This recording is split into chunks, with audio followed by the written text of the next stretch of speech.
Mas vamos seguir a nossa conversa. Já tivemos meia hora de conversa super bacana aqui com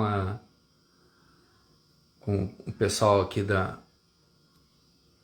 com o Isaac Reis, a Camila Prando e a Beatriz Vargas. Vamos de novo. Atenção. Rapaz, tá instável hoje esse Instagram, hein? Gostei desse trocadilho aí. Devia ser Instável. Instagram. É, que daí ele ficava estável, realmente. A Bom, Camila está Camila tá entrando voltando. aí. Acho que a Bia não conseguiu mais. É, poxa, uma pena, mas acho que tá aqui voltando. A Camila tá voltando. Voltou. Camila, você está aí voltando. Muito bem. Tô. Vocês estão me vendo Então, agora? eu não sei se tu conseguiu. Assim, ó, gente, tá bem instável hoje, pelo que eu tô vendo aqui. Em Ah, outros momentos, enfim, também a gente percebeu isso hoje nas outras lives. Eu não sei se tu chegou a pegar aí essa questão eu gostei sim, dessa. eu ia comentar que assim que eu talvez não compartilhe de um olhar quase otimista do Isaac sobre essa entendo, né, que há um outro campo de legitimação para o direito, mas não tão otimista sobre esse abandono, né, dessa linguagem que a gente está se referindo, especialmente quando a gente pensa nesse direito, nesse fazer do direito, que não é um fazer que está pura e simplesmente dentro das faculdades de direito, né? É um fazer de direito do direito que está na burocracia, né? Que está na linguagem da burocracia. Isso é um fazer do Estado, é um fazer do direito e é um fazer que depende, de alguma maneira ainda, de toda uma linguagem que é cunhada como uma linguagem técnica, né?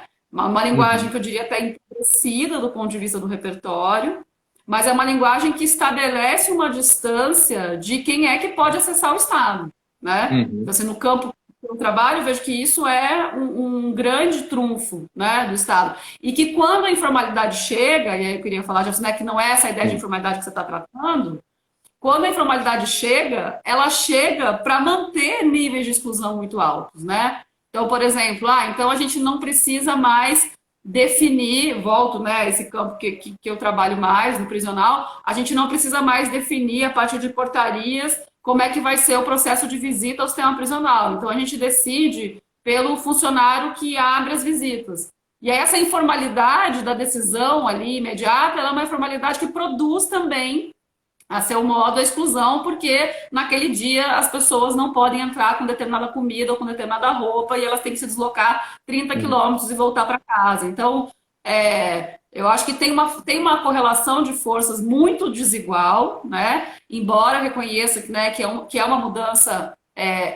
Existem disputas, eu acho que não é pensar de um ponto de vista hegemônico, né? Uhum. Existem disputas, mas eu não consigo, olhando para essas disputas, observar assim, com otimismo eu acho que até a captura da informalidade no direito ela é uma captura que gera exclusão, às vezes, sabe? Uhum. E é uma captura que eu vou tentar dizer assim, empobrecida da informalidade, né? Ela não é uma informalidade que incorpora, por exemplo, esses elementos do conflito, de uma certa Sim. velocidade do conflito. Não é uma Não, formalidade que né? potencializa, seria uma informalidade que coloca em risco, inclusive, a possibilidade da Exato, linguagem, algumas questões. Exato. né? Ou seja, mas a questão, assim, a questão da legitimação é algo muito importante na nossa, enfim, sociedade em geral, porque, de fato, todas as legitimações estão, de alguma maneira, sendo bombardeadas pela informalidade, né? Então, assim, a educação tá sempre se colocando esses elementos, a linguagem formal, enfim, tudo, né? Tá sempre nesse embate, né? Com o que legitima, o que não. Mas tem uma coisa que eu acho que está, pelo menos historicamente, queria ouvi-los, que é a questão bacharelesca da cultura brasileira, sabe? Da questão do tipo assim, essa formação, a formação de uma casta que, de uma certa maneira, se coloca de uma maneira ornamental, ostentatória e uma distinção em relação ao restante da sociedade, né?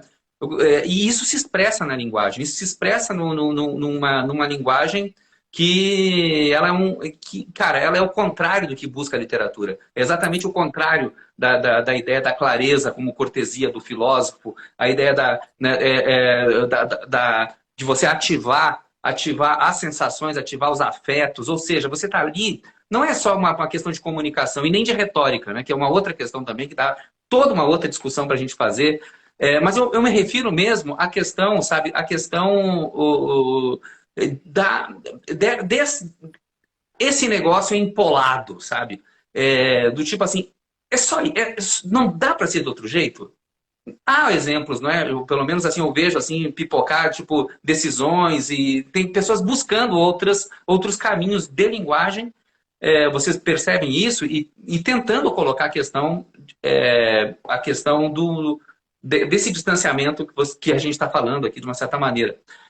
Eu não sei, queria ouvi-los, assim, eu gostei dessa que a gente conseguiu colocar, inclusive, um negócio fundamental para a literatura. Contraponto, conflito, contradição. Eu tenho a impressão de que o que a gente herdou do bacharelismo, hoje, no direito, é muito mais um simulacro, uma caricatura, do que algo que possa explicar, por exemplo, a existência e a atuação das elites jurídicas, né? Principalmente essa coisa do ornamento linguístico. Eu acho que isso explica muito o nosso imaginário sobre o que é um jurista, sobre o que é um advogado, né? Tem muito a ver com isso. Mas eu acho que hoje, com o que aconteceu com as faculdades de Direito, né? Nós temos hoje mais de 1000 cursos de Direito no país, as condições de acesso, obviamente, se tornaram muito mais amplas, embora sejam profundamente desiguais. A gente tem, obviamente, cursos de Direito de elite e curso de direito para as classes mais baixas da população. Isso se reproduz no mercado de trabalho de novo, né? E, claro, ainda assim, fazer um curso de direito permanece como uma espécie de grande ideal de ascensão social, sobretudo das classes médias brasileiras. Agora, o modo como isso se reflete na linguagem, em geral, me parece que é muito mais um simulacro de bacharelismo, sabe? Uma espécie de uma forma sem conteúdo. A gente vê, é muito comum hoje a gente ver, e aí a Camila e a Bia estão mais próximas aí dessa prática. É muito comum a gente ver pessoas utilizando determinadas expressões que claramente elas desconhecem o que significa, né? E aquilo é automatizado porque, claro, é também uma estratégia de inserção, uma estratégia de pertencimento a partir da distinção, né? Gera, obviamente, que isso não produz democratização, isso não produz direitos, isso produz, quando não cenas um tanto quanto grotescas, isso produz exclusão, né? É uma linguagem de segurança que gera exclusão pura e simples. Mas me parece algo se perdeu da própria ideia de bacharelismo. Isso já não, eu creio, ficou para nós ali no passado, né? Não sei, Camila, o que você acha? Eu acho que concordo, sim, em termos, porque a formação do jurista do início do século era uma formação erudita, né? As pessoas de elite faziam faculdade de direito ou medicina. Os grandes escritores, né? Grandes escritores que a gente tem no início do século fizeram faculdade de direito, né? Uma boa parte está lá, né? Formada em direito, porque eram as Ninguém fez faculdades. escrita criativa. Então, claro, era uma outra formação, né? Outra formação, outra ideia de ciência, de academia, de nananã, extremamente excludente, né?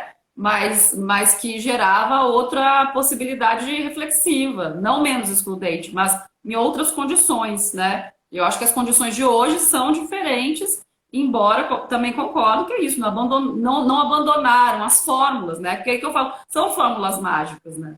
A gente precisa encarar dessa forma, né? São fórmulas declarativas do Estado, né? São fórmulas de fazer o Estado. E essas fórmulas, elas não são abandonadas, por mais que a gente não esteja falando de pessoas que tiveram acesso a um nível de erudição e etc, etc. Mas aí eu acho que a palavra do empobrecimento é uma palavra importante, né? O empobrecimento do imaginário, né? Muito radical, assim. E que... Eu ficava pensando um pouco no direito, pensando nessa coisa menos só sobre juristas, mas pensando na burocracia do Estado, né? Porque faz o direito o sujeito que não passou numa faculdade de direito necessariamente. Mas o empobrecimento dessa... Imaginar que a gente está falando de grupos sociais, assim, em geral, muito homogêneos, né? Com algumas quebras nos últimos 15 anos, mas em geral muito homogêneos, e que, portanto, tiveram experiências e trajetórias de vida muito parecidas, e que se deparam no processo decisório com experiências que elas são completamente distantes daquilo, né? Completamente alheias àquilo. E aí eu acho que esse empobrecimento do imaginário, né? Essa distância, por exemplo, que a literatura seria também um campo, também seria, não o único, mas um campo de oferecer um outro repertório, isso poderia favorecer, para além da linguagem, uma possibilidade de, que a Bia falou no início, né? De uma aproximação e enriquecimento de compreender as ambiguidades, compreender o Claro. conflito, partir das bases da justiça não como uma decisão, mas como algo em aberto, né? Uhum. Então, eu acho que as duas coisas em algum momento se encontram, né? O empobrecimento parece que um achatamento que não produz inclusão, apesar de a gente não ter o nível de exclusão de antes ao acesso às faculdades de direito, a gente continua em alguma medida, apesar das quebras que já existiram e que eu acho que são relevantes e já produziram algumas mudanças importantes no acesso às faculdades de direito. Eu acho que esse empobrecimento ele se reflete muito no que a gente vê nos processos decisórios, por exemplo. Né? Se antes Uhum. os caras citavam 4, 5 autores em francês, por exemplo, no penal o pessoal adorava citar alemão e francês e etc., né? E que de fato viajavam e voltavam e tudo mais. Hoje em dia a gente vê isso aparecer de outra forma, sei lá, a pessoa cita, sabe, aqueles textos apócrifos que dizem que é da Clarice Lispector, por exemplo, no final da decisão, para dizer uma porcaria igual, sabe? Então, enfim, são outros recursos.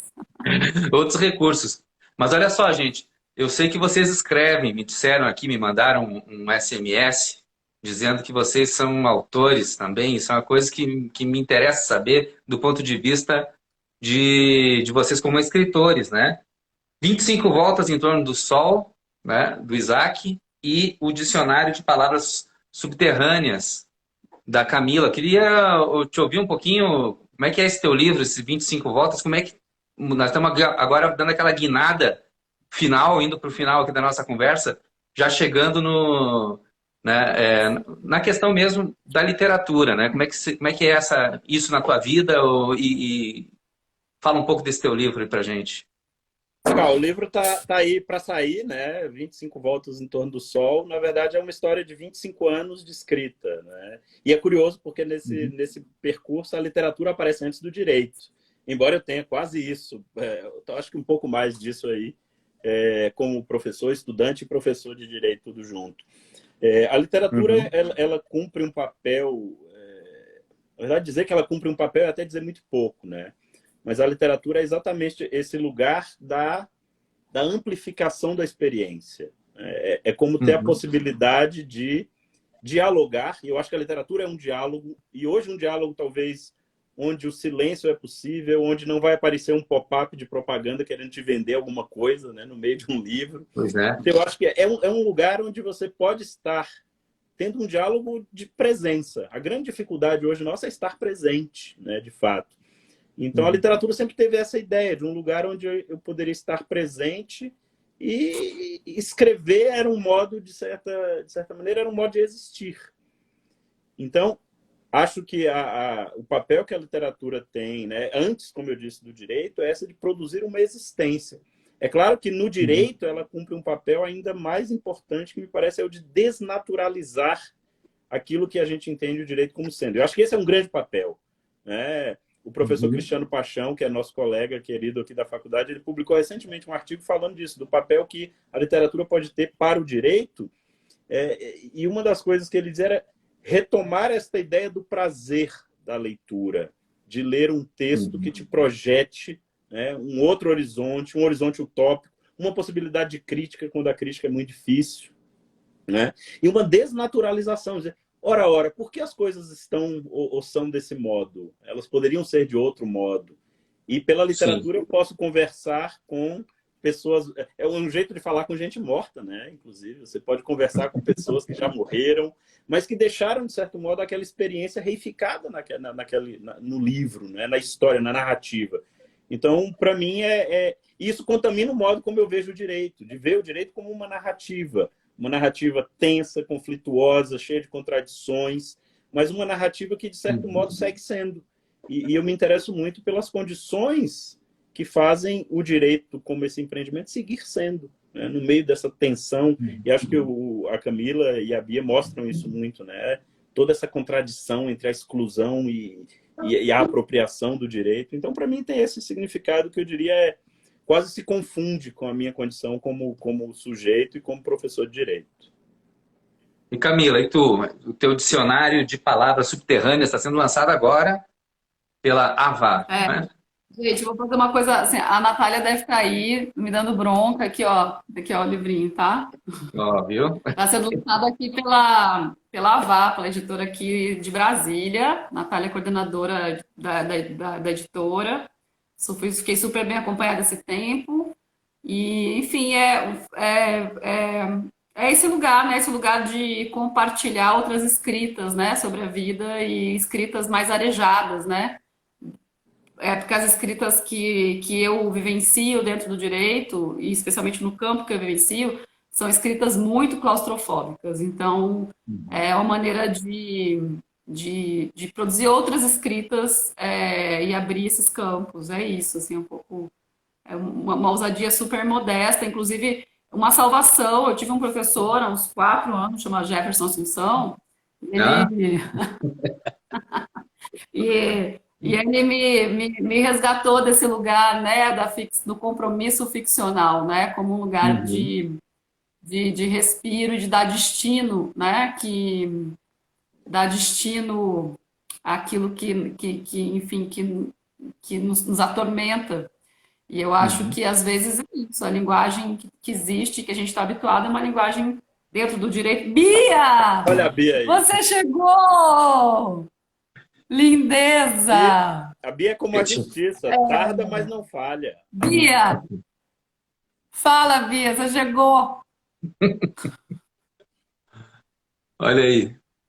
Bom, agora ficou meio... Deixa eu ver, mas tu tá aí, né, Bia? Será que ela não consegue nem falar um oi, assim, pra gente? Assim, pra dar, né, dar um... Problemas Bia! técnicos.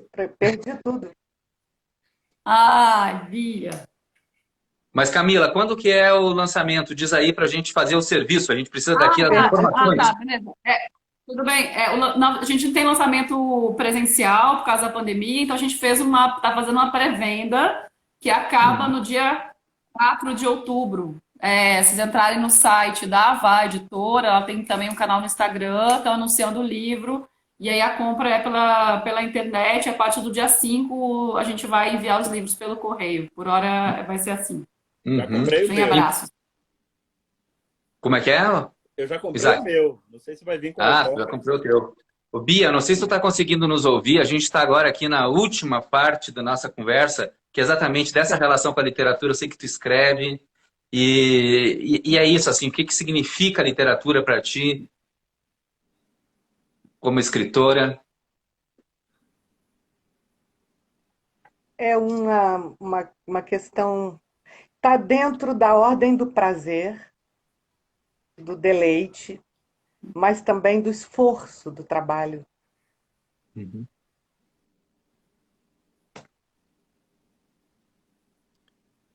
Eu acho que a nossa conexão não está muito boa também. Não é, gente? Vocês estão ouvindo aí? Não, eu não estou ouvindo. Não, a Bia não, mas eu ouvi a frase... Pois é. Mas, Você está Bia, dividido em quadradinhos, Bia. tá um pouco assim de os pixels. Mas assim, ó, queridos e queridas, uma pena hoje o Instagram estava mais instável que outros momentos, né? Mas foi ótimo essa nossa conversa, um panorama e um pouco assim para gente abrir, né, possibilidades de conversa. Acho assim, né, um negócio muito importante da literatura, eu acho, né, essa capacidade de trama, de conexões, de arejamento, como foi falado aqui, né, de sensibilizações e de também... Mas não é uma sensibilização assim do tipo desconectada do pensamento, que é uma coisa que as pessoas às vezes confundem, acham que o pensamento só pode ser feito de maneira conceitual e a literatura não. A literatura é uma outra dimensão, assim, meio que uma historinha apenas. E não é, né? A gente sabe que ela também é capaz de produzir pensamento. Então, assim, eu queria agradecer muito a presença de vocês. Uma pena que a Bia não pôde estar aqui com a gente, mas a gente vai depois conversar mais, né, um pouco sobre tentar, enfim, conversar com a Bia também. E então é isso, agradecer vocês, dizer que é o seguinte, que o Escritas Ninjas, a nossa ideia é essa, né? Conectar, a gente já discute aqui, ó, literatura e quadrinhos, literatura e cinema, literatura e matemática, literatura e direito, e assim a gente vai exatamente porque acreditamos, né, nessa potência, né, da articulação da literatura com, enfim, com todas essas outras áreas. E isso é feito aqui pela plataforma Quadro Amarelo e o Mídia Ninja, Escritas Ninjas. Então, todas as quintas-feiras, a gente tenta fazer todas as quintas-feiras essa conversa, e eu quero agradecer demais. Então, eu queria só dar um tchau para vocês e, por favor, aí, um tchauzinho para nós. Tchau, graças. Queria agradecer a vocês e parabenizar por esse trabalho importante aí, não só na Quadro Amarelo, mas, enfim, formando e divulgando a literatura pelo Brasil. Acho que é um grande papel. Então, eu que já sou fã aqui do Papo Ninja, vou seguir acompanhando aí. Um abraço. Obrigado pelo convite. Maravilha. Obrigadão. Obrigadão, Jefferson. Prazer estar com vocês aqui. Pena que não pude estar com a Bia também. Até breve. A Bia vai ficar devendo uma outra conversa.